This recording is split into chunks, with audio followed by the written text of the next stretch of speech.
Halo semuanya, perkenalkan nama saya Iksan Septian Tome dengan NIM 191111101084 dari kelas 3B,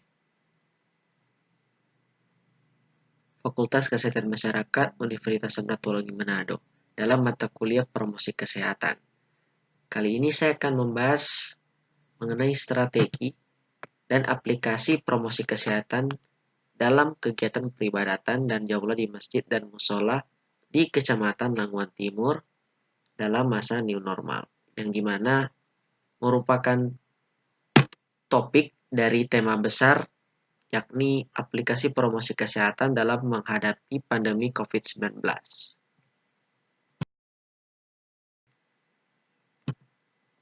A. Pendahuluan. Dalam masa new normal ini, banyak tempat-tempat umum yang dulunya ditutup kini dibuka kembali, seperti mall, kafe, atau tempat makan lainnya, kolam renang, dan tentu saja tempat ibadah seperti masjid contohnya. Kita tahu bersama jika kegiatan ibadah dalam masjid atau musola seperti sholat tidak lepas dari namanya kerumunan. Hal ini tentu menjadi masalah dalam menerapkan protokol kesehatan seperti jaga jarak dan tidak berjabat tangan. Selain kegiatan sholat, kegiatan lain yang juga berpotensi menjadi wadah penularan COVID-19 ialah kegiatan jaulah. Jaulah sendiri merupakan kegiatan berkeliling dari satu pintu ke pintu yang lain untuk mengajak masyarakat yang ada di sekitar masjid untuk melaksanakan sholat berjamaah di masjid dan kemudian mendengarkan bayan atau ceramah yang disampaikan. Dalam praktiknya sendiri, jamaah yang mengambil bagian dalam kegiatan ini membagi diri menjadi dua kelompok besar, yakni kelompok dalam dan kelompok luar. Kelompok dalam bertugas untuk membaca kitab fadilah amal yang berisi kumpulan hadis dari Nabi Muhammad SAW dan akan diakhiri jika kelompok luar telah selesai melaksanakan tugasnya. Sedangkan kelompok luar bertugas untuk berkeliling dan mengajak masyarakat untuk beribadah di masjid. Jumlah rumah yang akan dikunjungi bervariasi, tergantung kemauan dan kemampuan dari kelompok luar. Bisa satu maupun lebih dari itu. Setelah tugas dari kedua kelompok tersebut selesai, maka akan diadakan acara ceramah singkat dari salah satu jamaah dan diakhiri dengan makan bersama. Di Kecamatan Languan Timur sendiri, kegiatan jaulah dilaksanakan oleh 3 masjid dan 1 musola. Dan kegiatan jaulah terbagi menjadi 2, yakni jaulah 1 dan jaulah 2. Kegiatan jaulah 1 merupakan kegiatan jaulah yang hanya dilakukan oleh jamaah dari masjid yang melaksanakan kegiatan tersebut. Sedangkan kegiatan jaulah 2 menggabungkan seluruh jamaah dari keempat masjid dan musola tadi ke satu masjid atau musola yang akan menjadi tempat jaulah.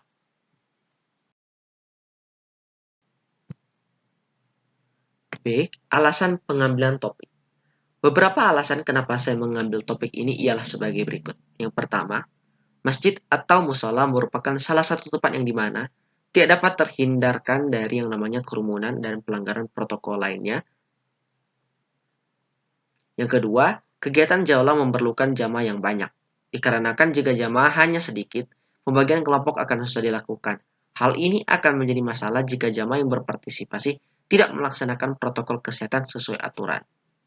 Yang ketiga, kegiatan jaulah memerlukan masjid atau musola sebagai tempat berkumpul serta tempat awal dan akhir kegiatan jaulah. Jika masjid atau musola menerapkan protokol kesehatan sesuai aturan, otomatis kegiatan jaulah akan berjalan sesuai protokol kesehatan. Yang keempat, kelompok luar jaulah menyebar dari rumah ke rumah. Jika anggota dari kelompok tersebut tidak menerapkan protokol kesehatan, maka akan menjadi wadah dalam penyebaran penyakit COVID-19. Dan yang terakhir atau yang kelima, topik seperti ini jarang dibahas, sehingga masyarakat jarang mengetahui akan potensi penyebaran COVID-19 dari kegiatan ini.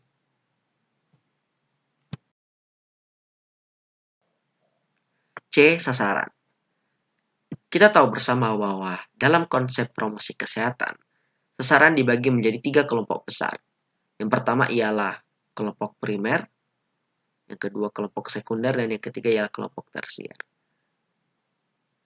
Dalam kelompok primer, Contoh sasarannya ialah dalam kasus ini, yang pertama ialah peserta jaulah, yang kedua ialah masyarakat yang berada dalam jangkauan kegiatan jaulah, dan yang ketiga masyarakat yang tinggal di sekitaran masjid atau musola. Kemudian untuk kelompok sekunder, contoh-contoh sasaran dalam kasus ini ialah yang pertama ialah ustadz, yang kedua adalah kiai atau ulama, dan lain-lain. Kemudian yang dalam kelompok tersier, contoh sasaran dalam kasus ini ialah yang pertama imam masjid, yang kedua badan takmir masjid, dan yang ketiga anggota atau pegawai dari lembaga atau organisasi seperti NU, Muhammadiyah, MUI, dan lain-lain. D. Informasi umum. 1. Kegiatan sekitar. Lokasi yang diambil dalam pengambilan informasi ini ialah di Musola Al-Mukmin Waleure, Kecamatan Lamongan Timur. Dalam 3 gambar yang kita bisa lihat di bagian samping kanan, kita bisa mengambil beberapa poin penting, yaitu yang pertama, tidak ada pemeriksaan tubuh menggunakan thermal scanner. Yang kedua, tidak ada fasilitas seperti hand sanitizer atau sabun, atau bisa dikatakan juga fasilitas untuk mencuci tangan di dalam maupun luar musola. Yang ketiga, masyarakat sekitar musola tidak menggunakan masker sama sekali. Meskipun dalam beberapa kasus atau dalam beberapa kesempatan ada beberapa masyarakat di sekitar musola yang menggunakan masker. Dan yang terakhir atau yang keempat, masyarakat tidak menjaga jarak. Yang kedua, wawancara. Selain mengamati lingkungan sekitar musola atau masjid, saya juga menggunakan metode wawancara untuk menggali informasi. Yang dimana saya gunakan untuk menggali informasi terhadap ketiga jenis sasaran, yakni sasaran primer, sekunder, dan tersier. Untuk sasaran primer sendiri, narasumber yang saya wawancarai atas nama Novel Tuagi, yang dimana sebagai warga yang tinggal di sekitar musola atau masjid, yang dalam hal ini itu musola. Link video wawancara tersebut bisa dicek di kolom deskripsi di bawah. Poin-poin penting yang bisa didapatkan dari wawancara ini ialah yang pertama, jamaah yang ikut serta dalam kegiatan jaulah, khususnya yang tergabung dalam kelompok luar, tidak semuanya yang mengikuti protokol kesehatan. Yang kedua, respon masyarakat yang menjadi sasaran dalam kegiatan jaulah ini berbeda-beda. Masyarakat yang tinggal di sekitaran musola pada umumnya menerima kunjungan jamaah peserta jaulah. Sedangkan masyarakat yang tinggal di daerah luar atau jauh dari lokasi masjid dan musola memberikan respon yang berbeda-beda. Ada yang menerima dan ada juga yang menolak. Kemudian untuk sasaran sekunder, saya mewawancarai narasumber atas nama Ustadz Ishak Hasan, yang dimana sebagai seorang ustadz di wilayah Lamongan Timur. Dan untuk video wawancaranya bisa dicek di kolom deskripsi di bawah. Poin-poin penting yang bisa didapatkan dalam video wawancara tersebut ialah yang pertama, musola sempat mengalami perubahan kebijakan, yakni dalam hal ditutup atau dibukanya musola untuk kegiatan peribadatan. Yang kedua, masyarakat percaya bahwa hanya mengandalkan air wudhu dapat menghentikan peran sabun atau hand sanitizer untuk mencegah penyakit COVID-19. Yang ketiga, masyarakat umumnya tidak mengikuti protokol karena beranggapan bahwa yang mengikuti ibadah hanya dari masyarakat muslim internal Lamongan saja, atau bisa dikatakan tidak berpotensi menularkan COVID-19. Kemudian dalam sasaran tersier, saya mewawancarai narasumber atas nama Ustaz Sidik Bahmid, yang dimana sebagai Ketua MUI Cabang Lamongan. Dan untuk link video bisa dicek di kolom deskripsi di bawah. Poin-poin penting yang bisa didapatkan dari video wawancara tersebut ialah yang pertama, larangan MUI untuk menutup musola atau masjid hanya berlaku di daerah zona merah saja. Yang kedua, bagi musola atau masjid yang di daerahnya berada dalam zona kuning atau hijau, maka diperbolehkan untuk dibuka asalkan mematuhi protokol yang berlaku. Yang ketiga, respon dari masjid atau musola di Lamongan awalnya berbeda-beda. Namun dikarenakan protes oleh beberapa pihak, maka protokol yang berlaku tidak diterapkan. Dan yang keempat, MUI sampai sekarang tengah berusaha untuk mengatasi permasalahan ini dengan berbagai macam cara. 3. Informasi tambahan.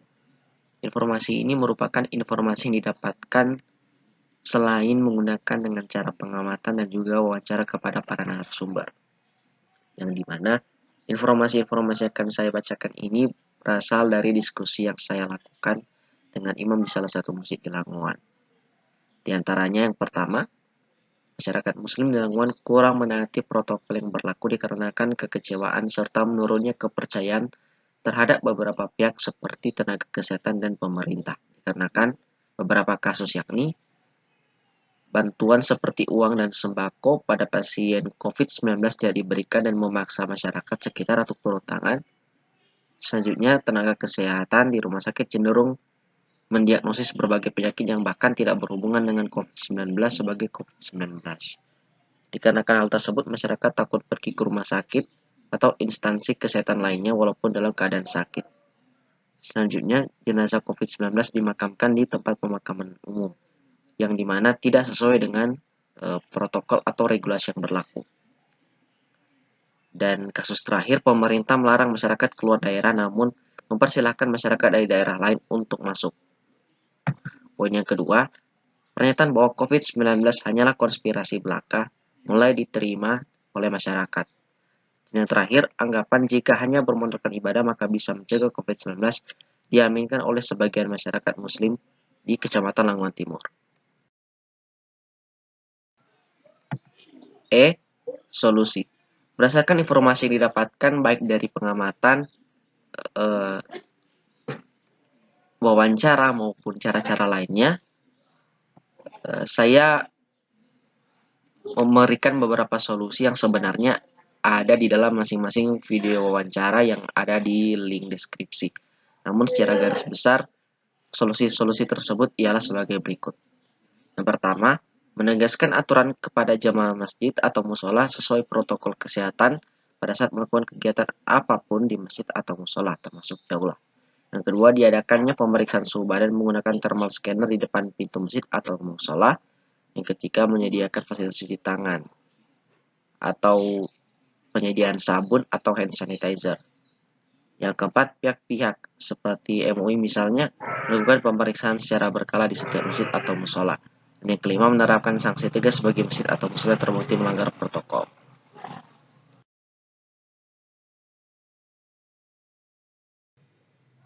F. Strategi promosi kesehatan. Saya menggunakan strategi pemberdayaan dengan menggunakan metode berbincang-bincang dan berdiskusi dengan orang-orang yang setidaknya memiliki cukup pengaruh di lingkungan masyarakat Muslim di Kecamatan Lamongan Timur secara satu persatu atau terpisah. G. Analisis SWOT. Analisis SWOT yang digunakan dalam metode yang akan digunakan dalam hal solusi, yakni metode diskusi, ialah sebagai berikut. H. Evaluasi. Evaluasi dilakukan di lokasi yang berbeda dengan sebelumnya, yakni di Masjid At-Taqwa Baliure, Kecamatan Lamongan Timur. Kegiatan evaluasi dilakukan langsung pada esok hari setelah kegiatan penggalian informasi yang dilakukan, dikarenakan akan dilaksanakannya Jaulah 2 di Masjid At-Taqwa Baliure. Namun dikarenakan peserta Jaulah merupakan gabungan dari jamaah di semua masjid dan musola di Lamongan, dan merupakan orang yang sama dengan yang diteliti pada kemarin hari, maka penulis memutuskan untuk melaksanakan evaluasi di masjid tersebut terlepas dari perbedaan lokasi. Link video untuk video dokumentasi bisa dicek di kolom deskripsi di bawah. Dalam video tersebut, kita dapat memberikan atau kita dapat melihat beberapa poin penting, yaitu yang pertama, tidak adanya perubahan dalam hal penerapan protokol kesehatan di tempat ibadah seperti jamaah tidak menggunakan masker, kemudian jamaah tidak menjaga jarak pada saat pelaksanaan Jaulah 2, dan yang terakhir masih belum tersedianya fasilitas cuci tangan atau pengadaan sabun atau hand sanitizer dan thermal scanner.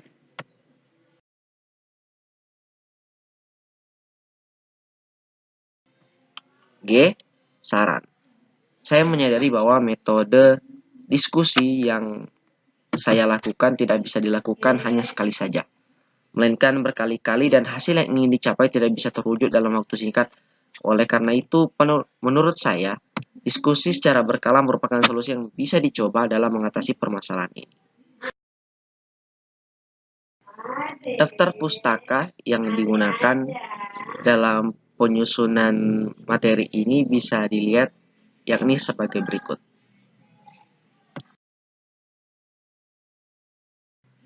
Demikianlah materi yang bisa saya sampaikan. Kurang lebih saya memohon maaf yang sebesar-besarnya atas salah atau kurangnya kata-kata atau dalam hal materi atau dalam hal lainnya. Sekian dan terima kasih.